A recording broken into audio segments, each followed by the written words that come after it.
was built in 1936, as my mother, who was 90 years old, yes, remembers that. That when they built the levee, they left whole families on the other side. So if it was for safety, my question is, if it was for safety of everybody, how come they didn't do anything to try to relocate the families? So the people here remember that, okay? So the government comes once again to say, hey, we're going to build a wall, and we'd like for you to sign the waiver. They're not going to go against the government. They signed the waiver because their understanding was that they were going to come in and just look around. Now, when they're coming back and say, okay, you signed the waiver, it's time to negotiate a price for a portion of your land that we're interested in. They said, well, we gave you permission to come and take a look, but we never said anything about selling. So now they're scared to death. If you don't sell us the land, then we're going to sue you. We're going to take you to court, and we're going to come and take it. It takes our people a little longer to be able to trust. When I did not sign the first waiver and I did not sign the second waiver, of course I was sued. So I had this lawsuit. I went before the judge on February the 7th. The Chertoff was not following the right law.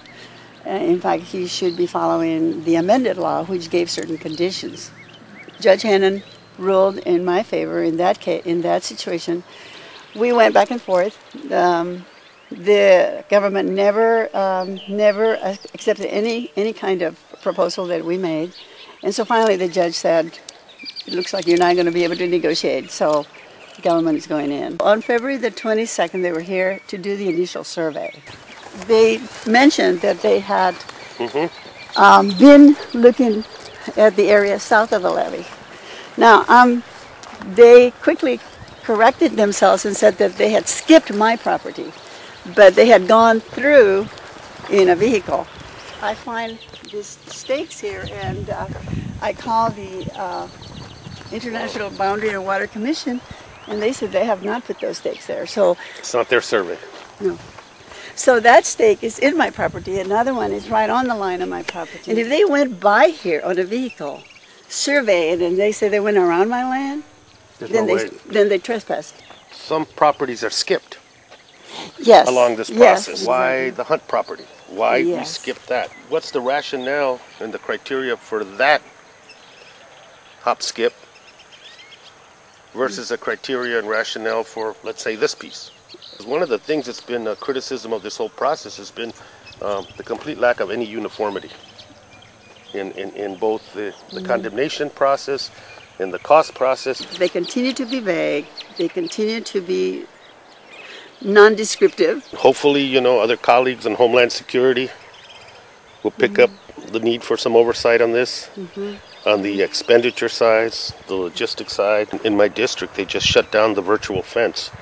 So, I saw that. So 39 million, boom, down. And then re-upped it, Boeing, with 45 million to start over. By law, you cannot just come and say, mira, boom, I'm going to do this. And they can do it on public lands, and they've gotten away with it because it's the federal government, and you're just talking to each other. But now you're talking to private landowners. You're talking to people who have ancestral connections to the land and to the border. And then you're talking to native nations who have sovereignty issues. They have a detention facility they built on the reservation. They have yeah, it's pretty intense. The res is not like the way I remember it when I was a kid. Secretary Chertoff has been given so much power as to waive so many laws. I mean, where is this going to end? That Section 102 gave that secretary all the power in the world. And why do you think it is that so many congressmen signed on to Real ID? They're moving along a certain path with the mentality being get tough, enforcement only, and I've got to inoculate myself politically by voting for Real ID or voting for billions of dollars for a fence.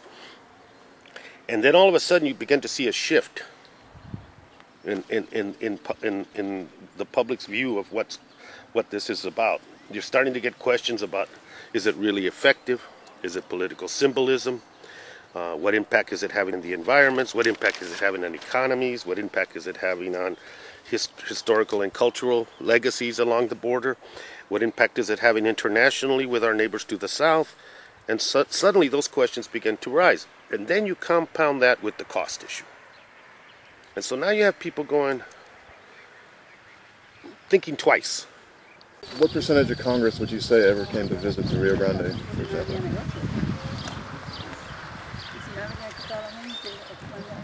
Other than the people that represented here, about 2 or 3%. This area is South Texas at the point of the spear. Because you've got all those things. You've got private property. You've got environment. You've got economics. All, and a very deep cultural and historical borderlands history here.